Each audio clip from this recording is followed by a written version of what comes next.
70, 75, 80, 85, 900,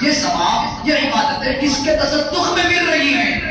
وہی حبیب، وہی طبیب، ان امتیوں کے غم گسار رسول عالمین صلی اللہ علیہ وسلم کے تصدق میں مل رہی ہیں، اور وہ ہیں کہ آخری نماز میں بھی امت کو بھلائے نہیں۔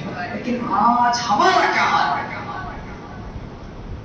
کیا کوئی ہمارا کام ایسا ہے جو رسول اللہ صلی اللہ علیہ وسلم کی خوشنودی کا ذریعہ بنتا ہو، یا رسول اللہ صلی اللہ علیہ وسلم کی مسکراہٹ کا ذریعہ بنتا ہو، یا ہم کوئی ہمارا کام ایسا ہو جس سے رسول اللہ صلی اللہ علیہ وسلم تبسم فرما رہے ہو ہمارے طرف دیکھ کر؟ کیا امتی ہے میرا، کیا بہترین کام کر رہا ہے؟ وقت کا تقاضا ہے۔ یاد رکھیں، آج ہم جو غیروں سے مار کھا رہے ہیں، جو غیر لوگ ہم کو دبانے کی کوشش کر رہے ہیں، جو ظالم حکمران ہم پر مسلط کیے گئے ہیں، یہ ہمارے اعمال کا نتیجہ ہے، یہ ہمارے اعمال کا نتیجہ ہے۔ ہم نے اپنے آقا کی سیرت کو پشے پشت میں ڈال دیا ہے، رسول اللہ صلی اللہ علیہ وسلم کی سنتوں کو ترک کر دیا ہے، فرائض کو کبھی کبھی ادا کر رہے ہیں، اس کے سبب اللہ نے ہم پر ایسی ایسی چیزوں پر ہم کو ملوث کر دیا۔ کتنے پریشان ہیں، کتنے بے روزگار ہیں، کتنے لوگ ظالموں کے شکنجے میں پھنسے ہوئے ہیں۔ اگر تمہارے اندر کامل ایمان ہوتا، پختہ ایمان ہوتا، فرائض اور نوافل کے ساتھ ساتھ کثرت ذکر ہوتا، کیسے 313 کئی ہزار پر کافی ہو گئے؟ کیسے؟ اللہ نے فرشتوں کے ذریعے کی مدد فرمائی، اللہ نے فرشتوں کے ذریعے کی مدد فرمائی۔ صحابہ کے پاس کیا تھا؟ کہ دولت کے انبار تھے،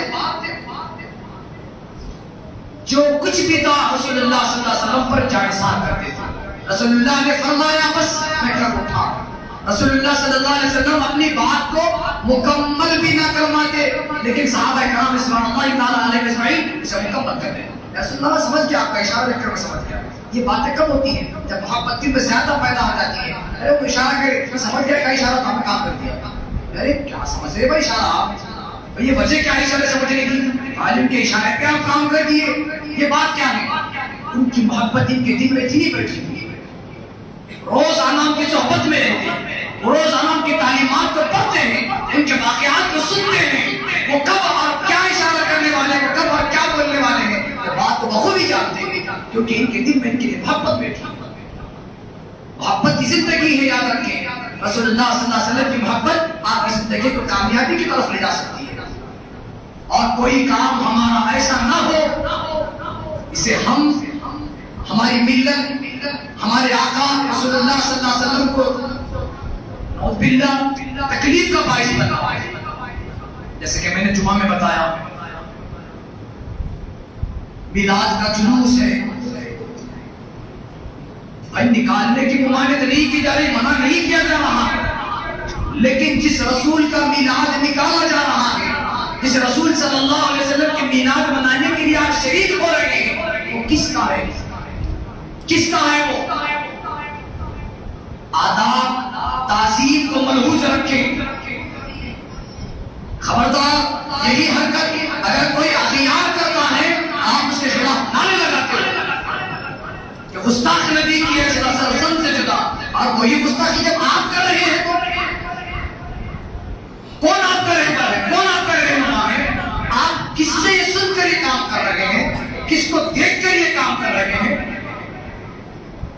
جب رسول اللہ صلی اللہ علیہ وسلم ہجرت فرما کر مکہ مکرمہ سے مدینہ منورہ تشریف لا رہے تھے، حدیثوں میں آتا ہے کہ کئی دن پہلے سے ہی مدینے کی بچیاں، مدینے کے لوگ، مدینے کے بڑے حضرات مدینے سے باہر ایک مقام پر آ کر بیٹھ گئے۔ پوچھا کیا میں کیوں بیٹھے ہیں؟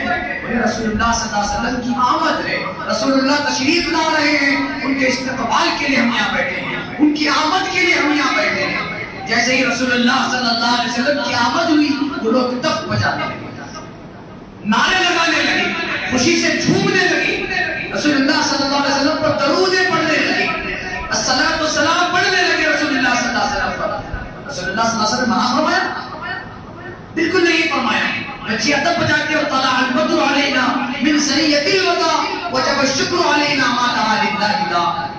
ارسل اللہ تعالی عندنا نور مبینہ مصطفیٰ ما جاء الا رحمۃ للعالمین. یہ کلام پڑھ رہے ہیں رسول اللہ صلی اللہ علیہ وسلم سن رہے ہیں, پورے صحابہ ایسے سن رہے ہیں, کوئی روکے نہ کوئی ٹوکے نہ کوئی. آج کیوں روکنے ٹوکنے کی بات آ رہی ہے؟ ذرا غور کریں اس چیز پر, غور کریں کہ کیوں یہ لوگ کیوں بول رہے ہیں روکنے کے واسطے, کیا لوگ کو بول رہے ہیں, یہ لوگ کیوں ٹوک رہے ہیں, کس بات پر ٹوک رہے ہیں, وہ سمجھیے. کیا جب ڈی جے تھا, جب کہ میوزک تھی, جب کہ رسول اللہ صلی اللہ علیہ وسلم کیا حدیث پڑھیں گے, ایک جگہ سے کچھ آواز آ رہی تھی, رسول اللہ صلی اللہ علیہ وسلم بتایا کہ آپ نے کانوں میں ہاتھ لیا کرے, کہ وہ بازا گیا, جو آواز آ رہی تھی ختم ہو گئی, بتایا گیا رسول اللہ ختم ہو گئی, جب آپ کانوں سن لیا. تو ایسی مجلس کس کے لیے رکھی جا رہی ہے؟ تو کیا آپ یہ کام بہتر کر رہے ہیں؟ رسول اللہ صلی اللہ علیہ وسلم کی تعظیم میں کام کر رہے ہیں یا ان کے دل کو تکلیف دینے والا کام کر رہے ہیں؟ اب اگر کوئی اس بات پر آپ کو بولتا ہے تو آپ اسے یہ غلط سمجھنے لگتے ہو کہ ان کو کیا ضرورت تھی اس بات پہ بولنے کی.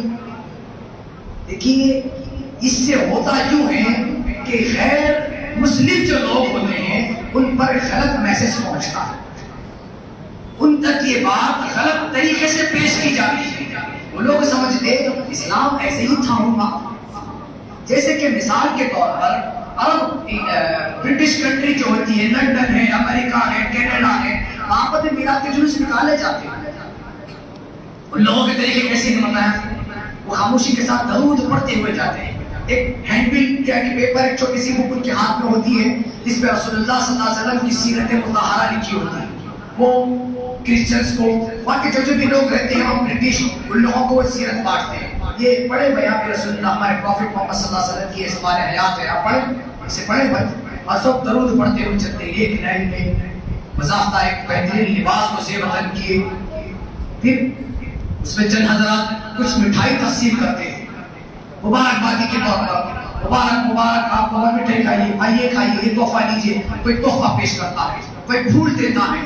تو یہ غیر مسلموں کے بچتے کہ ہاں ان کے پروفٹ صلی اللہ علیہ وسلم کی آج برتھ ڈے ہے, پیدائش کا دن ہے, مولود کا دن, اس میں سے لوگ یہ تقریب کر رہے ہیں.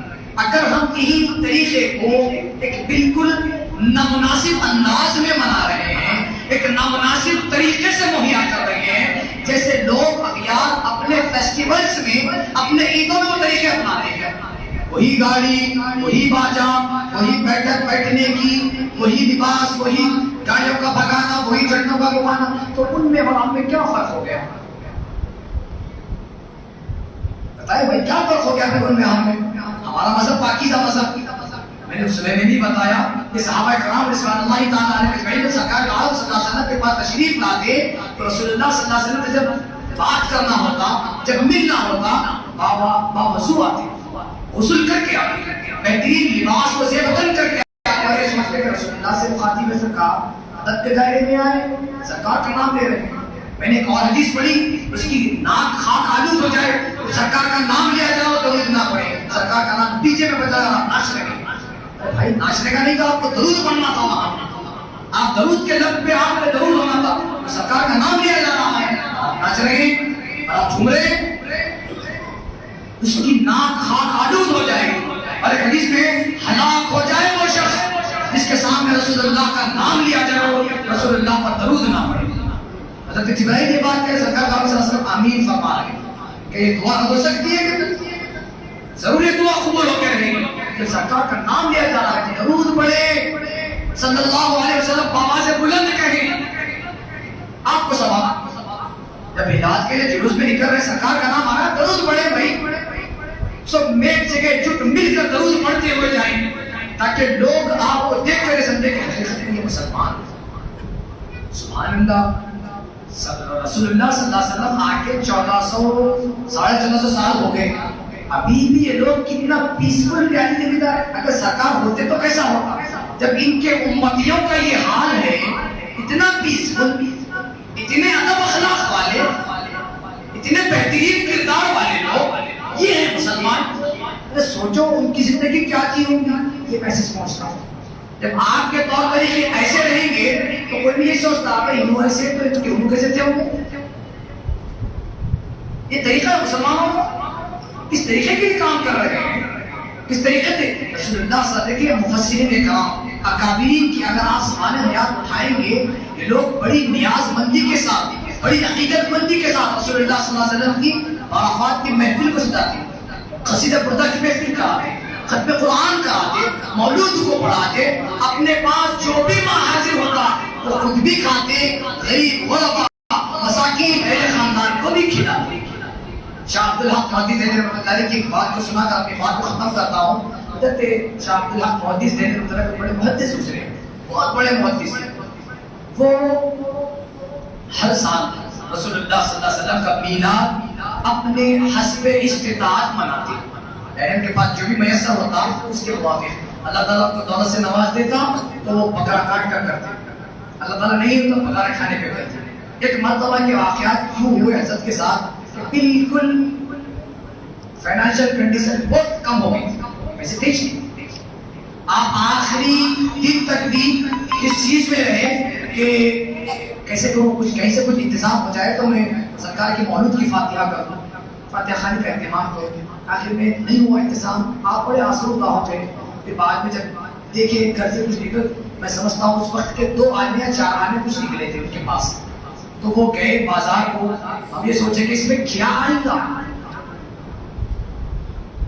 اس میں لکھتے ہیں کہ حضرت کو چنے ملے، جو چھلکے والے چنے ہوتے ہیں نا، پورے چنے کے ثابت جو چنے ہوتے ہیں وہ چنے لائے، لا کر اس پر ہی فاتحہ خوانی کی، رسول اللہ صلی اللہ علیہ وسلم پر درود پڑھے،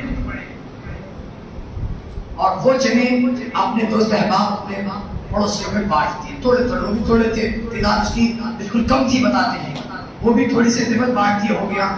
جب آپ آرام کرنے گئے، رات میں جب سو گئے، خواب میں دیکھتے ہیں کہ کوئی شاہ عبدالحق محدث دہلوی رحمۃ اللہ علیہ کو ایک جگہ پر لے کے جا رہے ہیں، کوئی صاحب پکڑ کر انہوں نے پوچھا کہاں لے جا رہے ہو، کیا ہے یہ جگہ؟ بولے یہ رسول اللہ صلی اللہ علیہ وسلم کا بیٹھنے کا یہاں پر ٹھکانا، رسول اللہ صلی اللہ علیہ وسلم یہاں پر موجود ہوتے ہیں، یہاں بیٹھتے ہیں، وہ ملاقات فرماتے ہیں، آپ کو ان کے دربار میں لے جایا جا رہا ہے۔ خواب میں یہ واقعہ ہو رہا ہے، بشارت ہو رہی ہے، وہ جا رہے ہیں اندر، جیسے ہی وہ آگے آگے پہنچے وہ ڈرنے لگے، رسول اللہ کے پاس جگہ بلایا گیا تھا، آپ ڈرتے ہوئے پہنچے، لیکن عاشقوں کی جو معراج ہوتی ہے خوش ہو جاتے ہیں، رسول اللہ کا تصور بھی آنا۔ دیکھیے ایک چیز کو بتاتا چلوں کہ اب جو بشارت ہوتی ہے، کوئی صاحب بولے گے کہ بشارت کیا ابھی بھی ہوتی ہے کہ رسول اللہ صلی اللہ علیہ وسلم خواب میں ابھی بھی آتے ہیں؟ بالکل آتے ہیں، لیکن اس کی ہم کو سمجھنے کی طاقت ہونا پڑتا ہے۔ جیسے کہ مثال کے طور پہ آپ کو بالکل ہو شکل میں نہیں آتے، کبھی آپ کو گنبد خضرا دکھائی جاتی ہے، کبھی آپ کو روضہ رسول دکھایا جاتا ہے، کبھی آپ کو مدینے کی گلیاں دکھائی جاتی ہیں، یہ بھی بشارت ہے رسول اللہ کی طرف سے۔ تو جب آپ کو لے جایا گیا، آپ گئے، ایک 2 منٹ مثلا آپ گئے، جب آپ قریب پہنچے تو دیکھتے ہیں کہ رسول اللہ صلی اللہ علیہ وسلم اپنے دامن میں سے کچھ چیز ہے وہ نکال رہے ہیں اور چل کر کے اسے کھا رہے ہیں۔ تو عبدالحق محدث رحمۃ اللہ علیہ آگے بڑے دیکھنے لگے کیا چیز ہے رسول اللہ، بولے آج ان کو بھی دینے لگے، کیا ہے؟ جب دیکھے وہ چنے، وہی چنے جس پر عبدالحق محدث رحمۃ اللہ علیہ نے فاتحہ خوانی کو رسول اللہ صلی اللہ علیہ وسلم سے دبا دیا، اپنے حسب استطاعت جو ہو سکا اعتقاد کے ساتھ، دل کے ساتھ۔ تو وہ عاشق رسول کی دعا اتنی قبول ہوئی اور فاتحہ خوانی کا اہتمام اتنا قبول ہوا کہ وہ چنے وہاں پر موجود ہیں کہ رسول اللہ سے درآمد فرما رہے ہیں۔ یہ ہوتی ہے تعظیم، یہ ہوتی ہے تقریب۔ یاد رکھیں میلاد کا اصل میسج جو ہے کثرت درود پر ہونا چاہیے، اتنی کثرت کے ساتھ درود کریں، میں سمجھتا ہوں زندگی میں کبھی تو درود پڑھے نہیں ہوں گے، اتنے درود اس دن پڑھنا چاہیے۔ یہ بہت بڑا میسج ہے، اس کو یاد رکھ لیں، باندھ کر رکھ لیں۔ آپ اگر میلاد حقیقت میں منانا چاہتے ہیں تو رسول اللہ صلی اللہ علیہ وسلم کے اوپر درود کے نذرانے پیش کریں، گلہنائے عقیدت پیش کریں۔ جس دن میں بتا رہا ہوں آپ کی زندگی میں کبھی آپ اتنے درود نہیں پڑھے ہوں گے، اتنے درود اس دن پڑھے رسول اللہ صلی اللہ علیہ وسلم۔ آپ کی زندگی کامیاب، آپ کا ہر عمل کامیاب۔ اللہ سبحانہ و تعالیٰ سے دعا ہے کہ اللہ تعالیٰ ہم سب کو، مجھ کو کہنے، بولنے، پڑھنے، سننا، عمل کرنے کی توفیق عطا فرمائے۔ وآخر دعوانا الحمدللہ رب العالمین۔ اور انشاءاللہ کل جو مجلس ہوگی انشاءاللہ تعالیٰ اختر کے مکان پر ہوگی، عصر کی نماز کے بعد ختم قرآن ہوگا، مغرب کی نماز کے بعد قصیدہ بردہ ہوگا، اس کے بعد تناول طعام کا اہتمام ہوگا۔ آپ تمام سے میں درخواست کرتا ہوں جس کو میرا گھر معلوم ہے عثمان پاک میں، وہ وہاں پر تشریف لا سکتے ہیں۔ السلام علیکم ورحمۃ اللہ وبرکاتہ۔